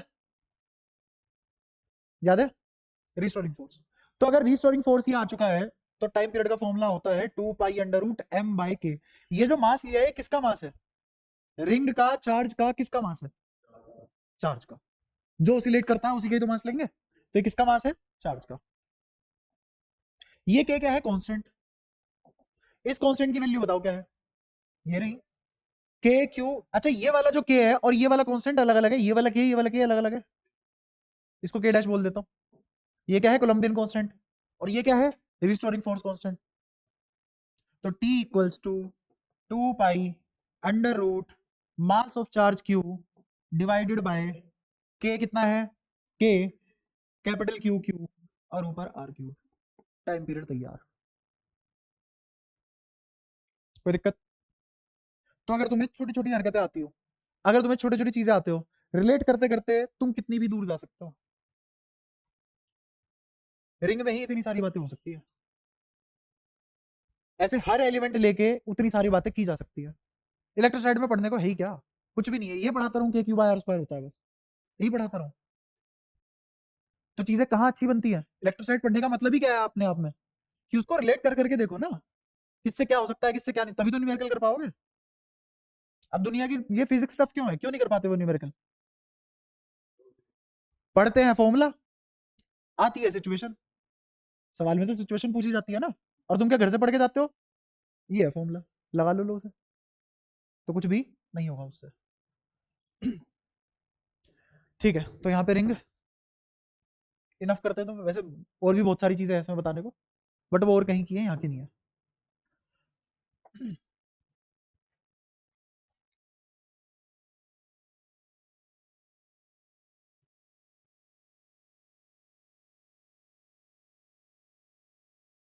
ऐसा जब मैं एक और बात बताता हूँ, तो मैं सोच रहा था बताऊँ कि नहीं बताऊँ, पर बता देनी चाहिए। ऐसे जिम की ना एक और खास बात होती है,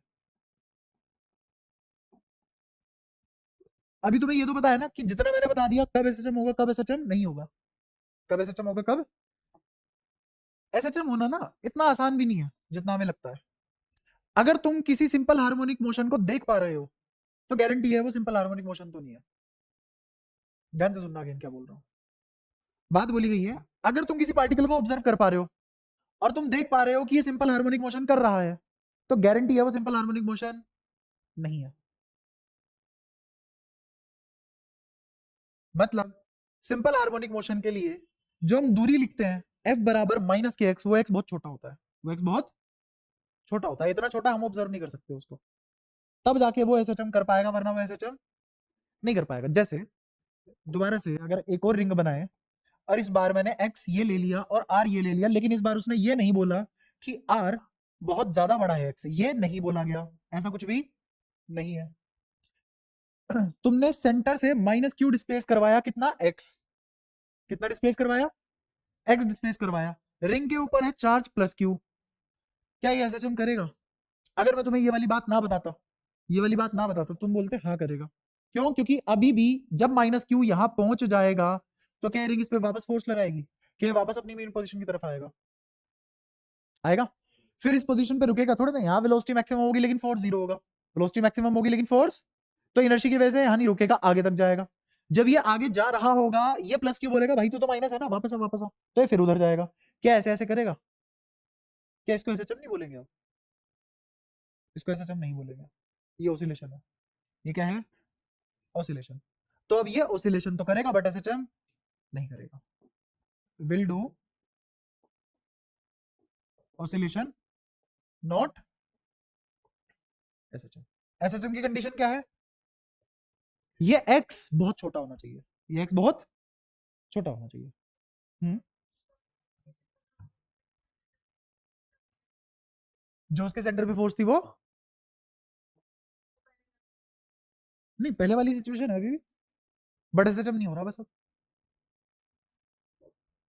तुझे दिक्कत बता कौन से एग्जैक्ट पॉइंट, इस पॉइंट पे, इस पॉइंट पे इक्विलिब्रियम है, ये तो समझ आता है, इसको डिस्टर्ब किया, स्टेबल इक्विलिब्रियम को ही डिस्टर्ब किया है, बट इस बार ये वाली दूरी फिक्स नहीं हुई हमारी, मतलब फिक्स नहीं कहने का मतलब ये है कि अब एक्स कंपेरेबल है आर के, अब एक्स आर के कंपेरेबल है, तो सिचुएशन सारी वही है, फोर्स का बिहेवियर भी वही है, रिस्टोरिंग फोर्स है आज भी, लेकिन एसएचएम फिर भी नहीं कर रहा, क्यों? क्योंकि एक्स बड़ा हो चुका है अब। एसएचएम के लिए एक और कंडीशन क्या है कि डिस्प्लेसमेंट बहुत छोटी होनी चाहिए,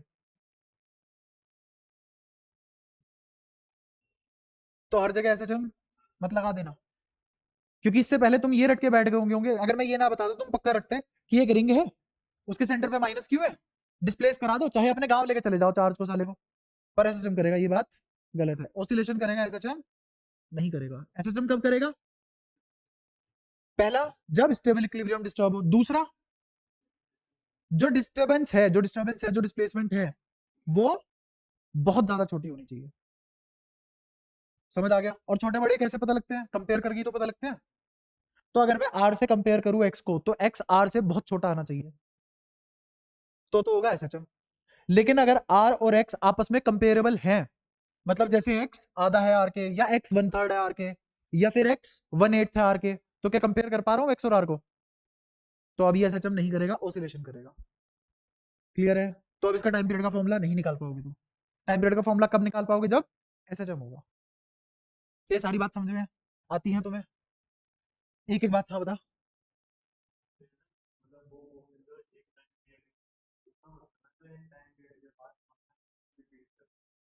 कौन एसएचएम?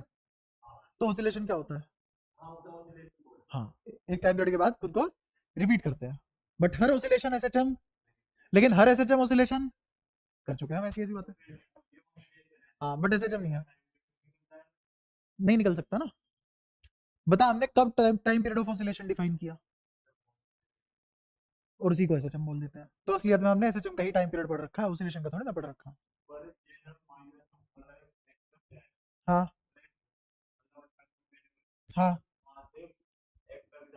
हम्म हाँ।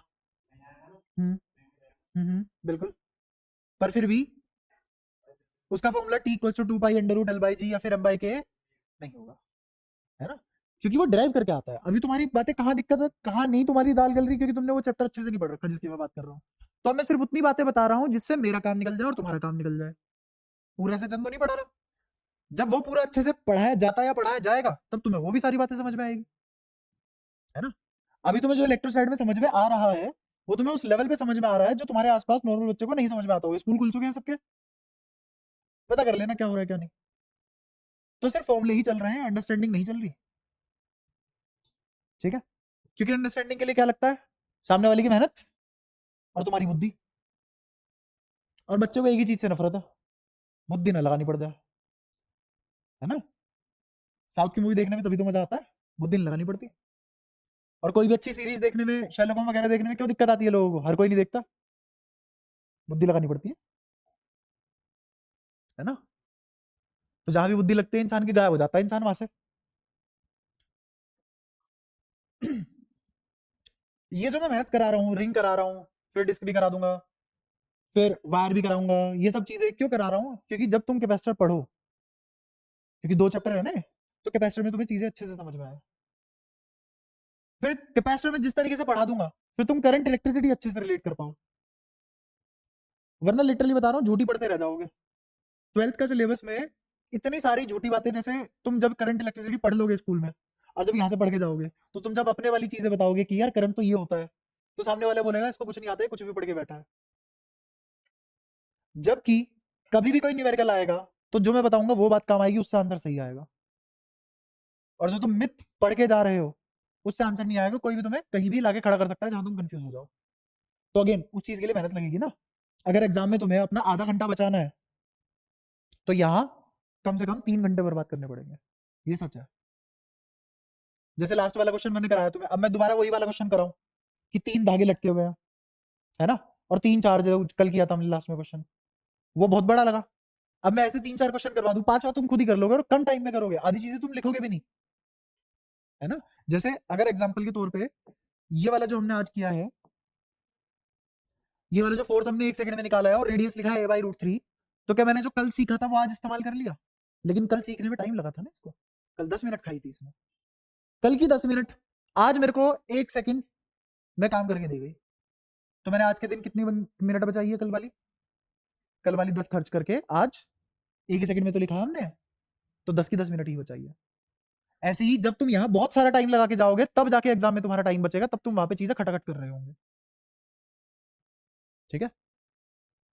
क्योंकि जो इंसान एग्जाम दिए है ना, जिसने बहुत सारे, और जो एग्जाम देता रहता है या फिर जिसको एग्जाम देना अच्छा लगता है, उसको वो सारी फीलिंग पता है जो एग्जाम में बैठ के आती है, शेयर कर पाएगा तुम्हारे साथ। तो इसीलिए मैं शेयर कर पा रहा हूँ, जब तुम यहाँ बहुत सारी मेहनत करोगे तब जाके एग्जाम में टाइम बचेगा। एक और चीज करते हैं, अगर इसका फॉर्मूला बता के छोड़ूंगा, ये तुम याद करके आओगे, इसकी डेरिवेशन से कोई मतलब नहीं है, किसी ने नहीं पूछी आज तक सीबीएसई में, ना पूछेगा। कोई भी एल लेंथ की एक वायर ली, इसको लोग बोलते हैं फाइनाइट स्टेट वायर, फाइनाइट नहीं, इनफाइनाइट तो 1 सेकंड में करा दूंगा, पहले ये फाइनाइट करो।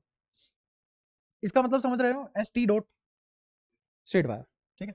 तो फाइनाइट स्ट्रेट वायर है जिसकी लेंथ एल है, मुझे इस वायर की वजह से किसी भी पॉइंट पे इलेक्ट्रिक फील्ड निकालना है, इस वायर की वजह से किसी भी पॉइंट पे इलेक्ट्रिक फील्ड निकालना है।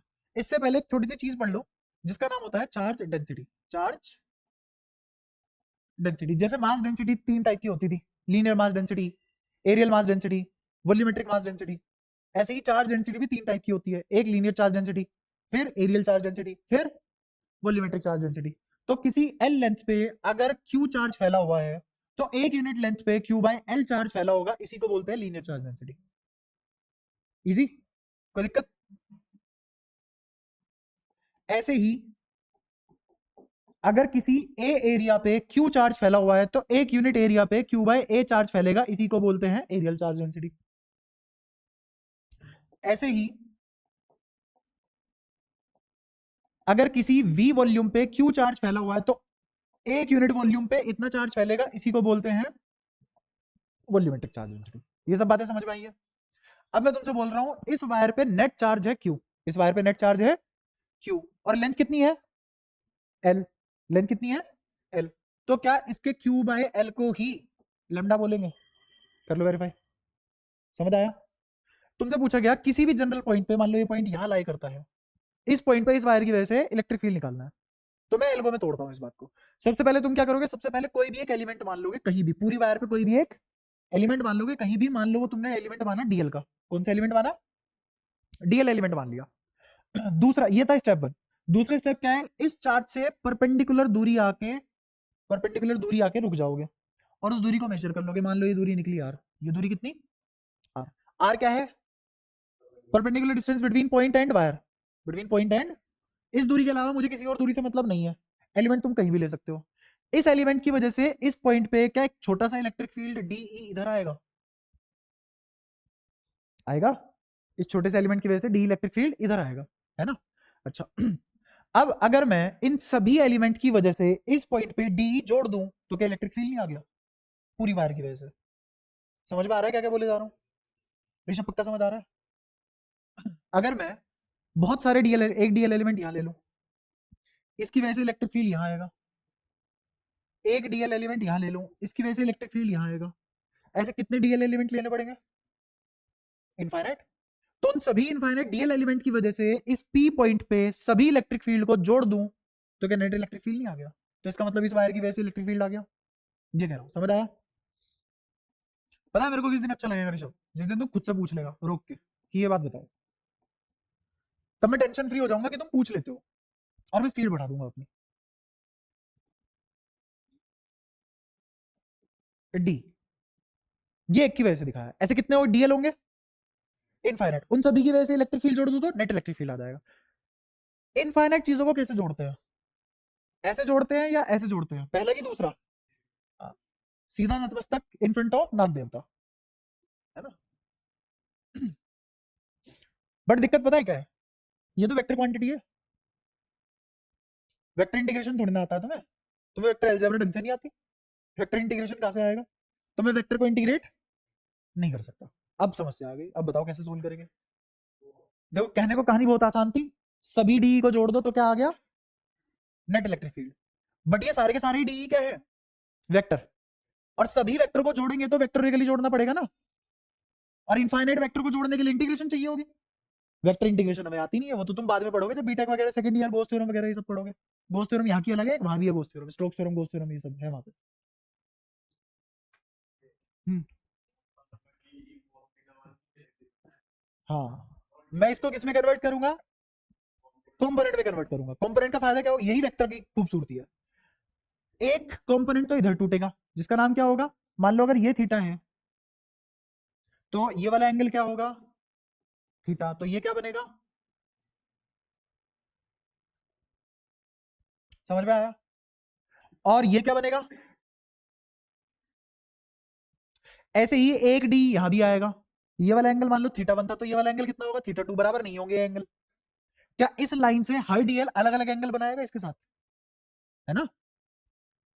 तो इसका इधर आ जाएगा डी कोस थीटा 1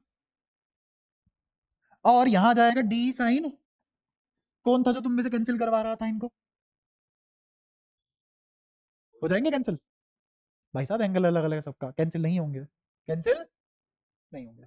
बट अब मुझे एक बात पता है, ये सारे के सारे सभी जुड़ेंगे ना, सबके बीच का एंगल कितना है? सबके बीच का एंगल 0। तो अब मैं इसको स्केलर की तरह जोड़ू या वेक्टर की तरह जोड़ू, फर्क पड़ेगा? स्केलर की तरह जोड़ू या कोई फर्क नहीं पड़ेगा। तो अब कर सकते हो तुम इसको इंटीग्रेट। इंटीग्रेट किसको कर रहे हो? वेक्टर को। बट तरीका क्या है इंटीग्रेट करने का? स्केलर वाला, स्केलर इंटीग्रेशन आता है अपने को। चालाकी समझी तुमने? वेक्टर को डायरेक्ट इंटीग्रेट नहीं कर सकते, तो सभी वेक्टरों के बीच में एंगल 0 बनवाया, फिर उन सबको इंटीग्रेट कर दिया, क्योंकि सभी किसकी तरह से जुड़ रहे थे? स्केलर की तरह जुड़ रहे थे। अगेन ये सब बातें समझने के लिए क्या आना चाहिए, अच्छे से वेक्टर नॉलेज होनी चाहिए, और बहुत अच्छे से भी नहीं, अगर थोड़ी बेसिक भी है तो भी काम चल जाएगा, ठीक है।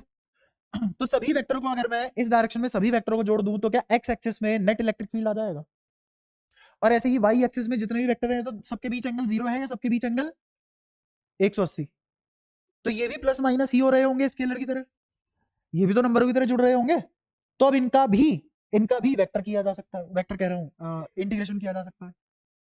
बात समझ में आई? अगेन ये एलिमेंट लेके इंटीग्रेशन करना तुमसे कोई नहीं पूछ रहा, मैं तुम्हें यहाँ पे डायरेक्ट रिजल्ट बताऊंगा और उन रिजल्ट से क्वेश्चन करना सिखा दूंगा।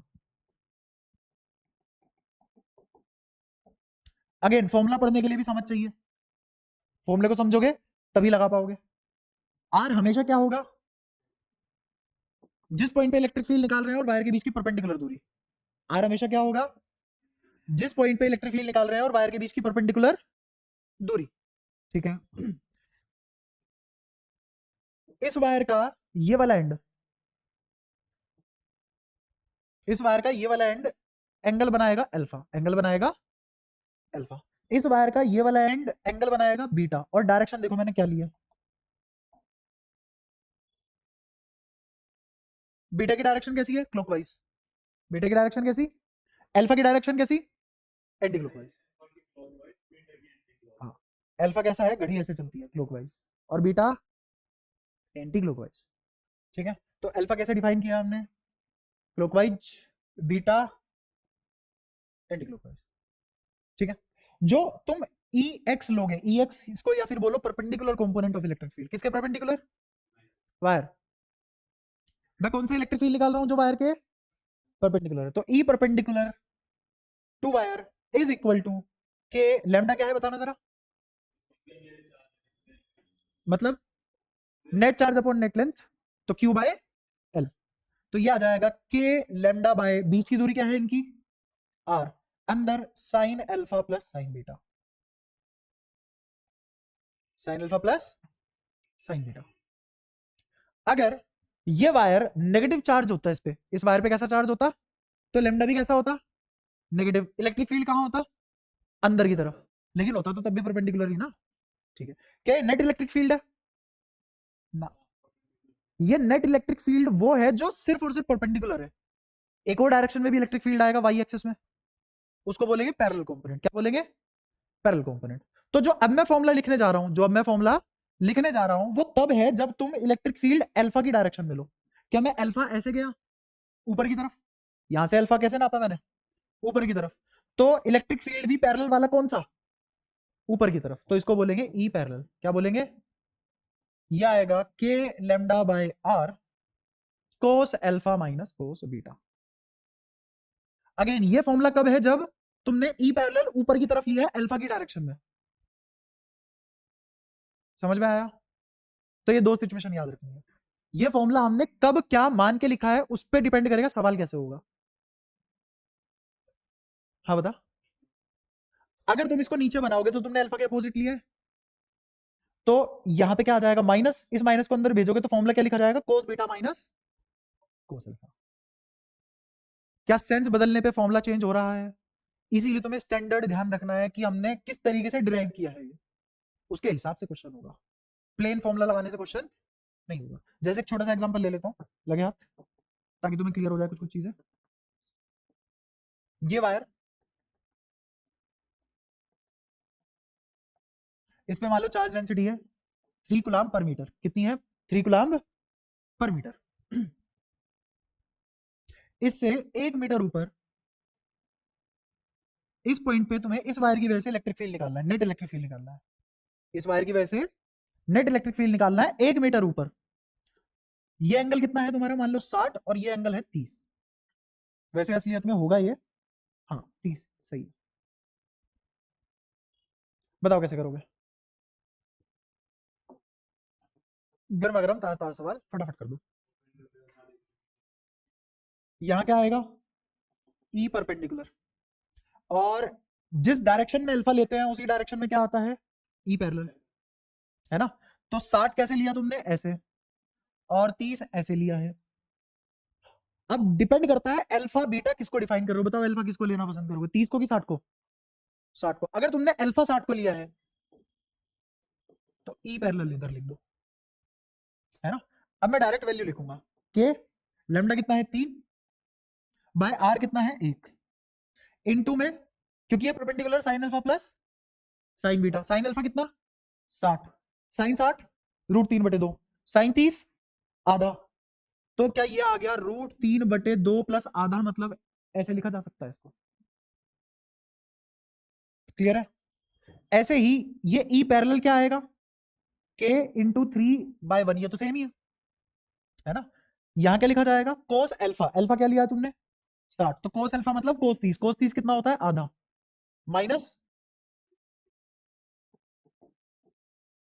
कोई दिक्कत, तो इसका क्या बोल सकते हैं -1 माइनस √3/2। मुझे बताओ √3 और 1 में से कौन बड़ा होता है, √3। इस फॉर्मूले ने अपने आप तुम्हें ये बता दिया असलियत में इलेक्ट्रिक फील्ड की डायरेक्शन ये आई होगी।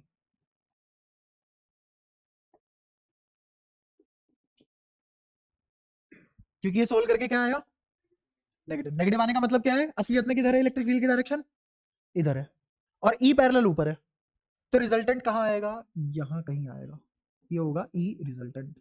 तो इस वायर की वजह से ई रिजल्टेंट यहां आएगा। क्या पल्ले बड़ा क्या समझाना चाह रहा था मैं, पक्का।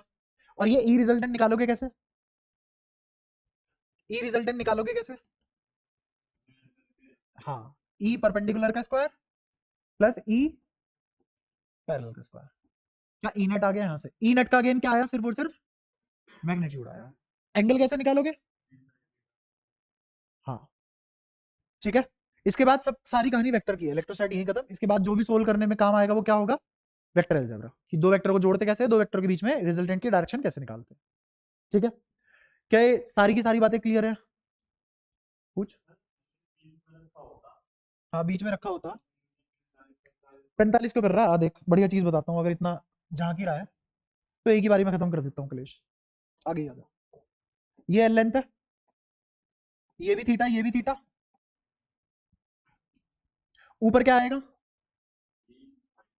साइन अल्फा माइनस सॉरी कोस alpha minus cos beta, alpha beta बराबर है ऊपर 0, वाई खत्म, वाई एक्सिस में कोई इलेक्ट्रिक फील्ड नहीं है। एक्स में कितना आ जाएगा 2 साइन थीटा, तो क्या आ जाएगा के लैम्डा बाय ये दूरी आर 2 साइन थीटा, यही तो पूछ रहा था ना। ले, ठीक है क्या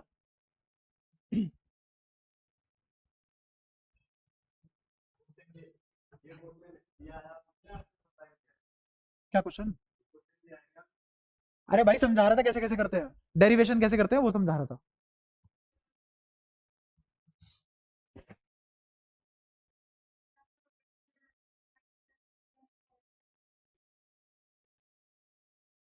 इनका इंटीग्रेशन नहीं करोगे, साइन का करेंगे तो कोस, कोस का करेंगे तो साइन।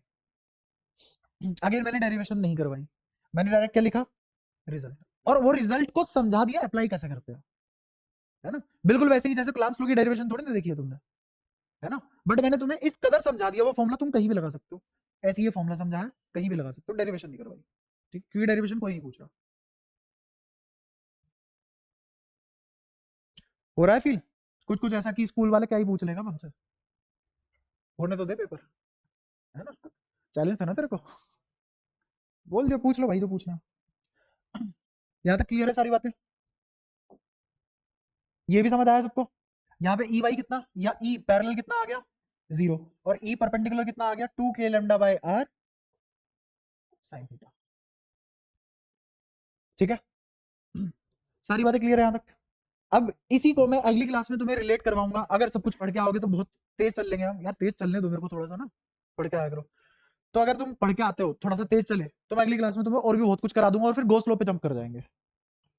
गोस लॉ, गोस थ्योरम तुम मैथ्स में पढ़ोगे जब ग्रेजुएशन कर रहे होगे, यहाँ पे हम गोस लॉ पढ़ेंगे। ठीक है, तो कल हम इसमें रिलेट कर लेंगे सेमी इनफाइनाइट इनफाइनाइट वायर, उनके केसेस, फिर बहुत सारी प्लेट्स कैसे अगर रखी हो या डिस्क रखी हो उनको कैसे संभालते हैं, और उसके बाद गोस लॉ में एंट्री कर लेंगे। गोस लॉ में एंट्री करने के बाद तुम्हारे चैप्टर लगभग 60% खत्म हो चुका, बाकी 40% गोस लॉ ही है पूरा चैप्टर। अगेन गोस लॉ में सीबीएसई में 2-3 पेज ही है, बट मैं गोस लॉ में बहुत सारी बातें बताऊंगा क्योंकि मैं गोस लॉ आगे तक इस्तेमाल करूंगा, आखिरी तक बिल्कुल। ठीक है, कहीं भी इलेक्ट्रोमैग्नेटिक वेव तक गो स्लो इस्तेमाल कर सकता हूँ मैं, इसीलिए वो मेरे को अच्छे से पढ़ाना है, और अच्छे से पढ़ोगे तुम्हारा ही फायदा है, मास्टर सवाल ही नहीं पूछ सकता ऐसा कोई जो तुम्हें ना आता हो। तो अगेन खुद खोल के पढ़ना पड़ेगा उसको। तो अगेन थोड़ा थोड़ा स्पीड बढ़ाओ, कराने को बहुत ज्यादा है मेरे पास, ऐसा नहीं है तुम्हारे सिलेबस में बहुत ज्यादा है। अगर तुम बोलो मेरे को एनसीईआरटी पढ़ा दो, मैं आज ही खत्म करा दूंगा 1.5 घंटे में, अगली 1.5 घंटे में पूरी एनसीईआरटी खत्म करा दूंगा, मेरे को कोई दिक्कत नहीं है। बट अगेन हमें बहुत सारी चीजें करनी है, इस तरीके से करनी है, कोई कुछ भी पूछे हमें सब आता है ना। तो उसमें करना ज्यादा है, टाइम कम है, तो तेज चलना पड़ेगा। तेज कब चल पाऊंगा, मेरे को तो आता है तेज चलना, जब तुम पढ़ के आओगे रिस्पॉन्स दोगे तभी तेज चल पाऊंगा। ठीक है।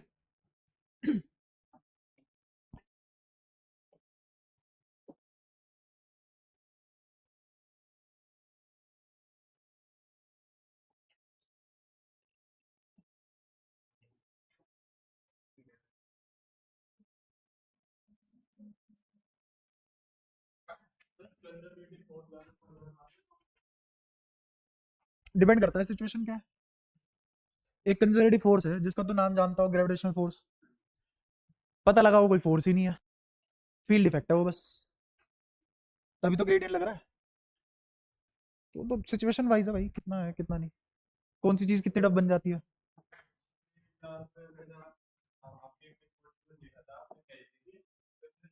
तुम्हारे सिलेबस में कंजर्वेटिव फोर्स पढ़ना बहुत आसान है नॉन कंजर्वेटिव के रेस्पेक्ट में।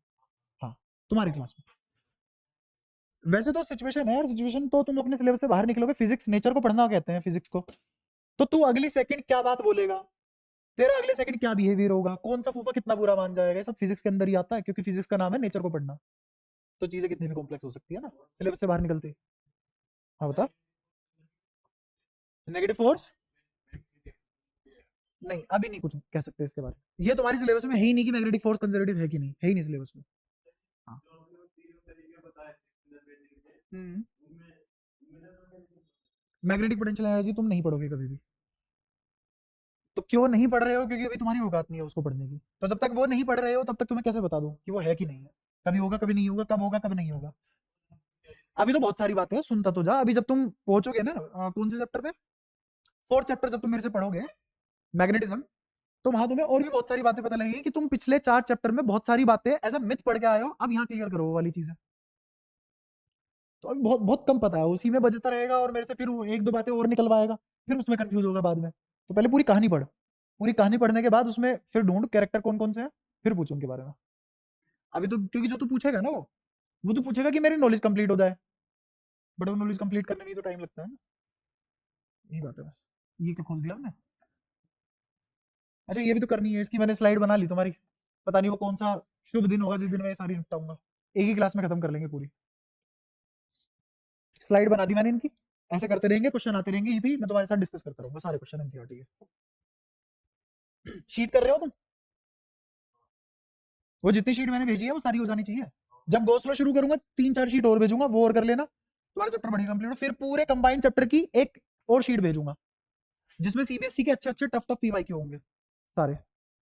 ठीक है, और एनसीईआरटी एग्जाम्पल और एक एक क्वेश्चन में यही करा दूंगा डिस्कस तुम्हारे साथ, कुछ भी नहीं छूटेगा तुम्हारा।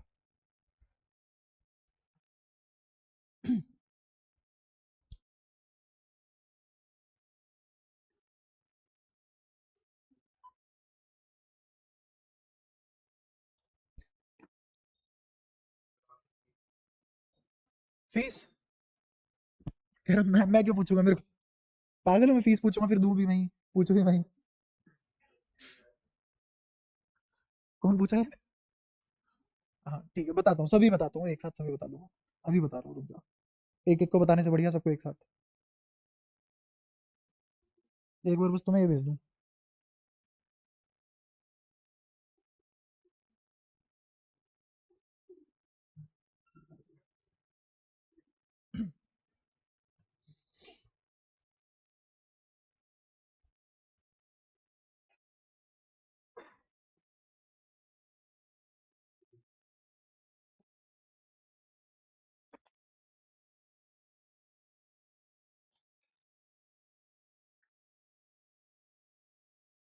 तुम्हारा ग्रुप कहाँ है इसमें।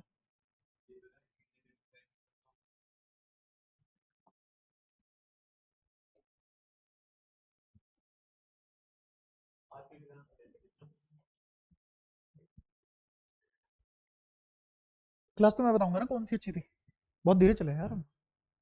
ये निपटा, आज मैं सोच रहा था ये सब कुछ गो स्लो से पहले पहले का सब खत्म कर लेंगे। अगर हो जाता वो सब तो होती क्लास अच्छी, तो आता मजा कहने में क्लास अच्छी है।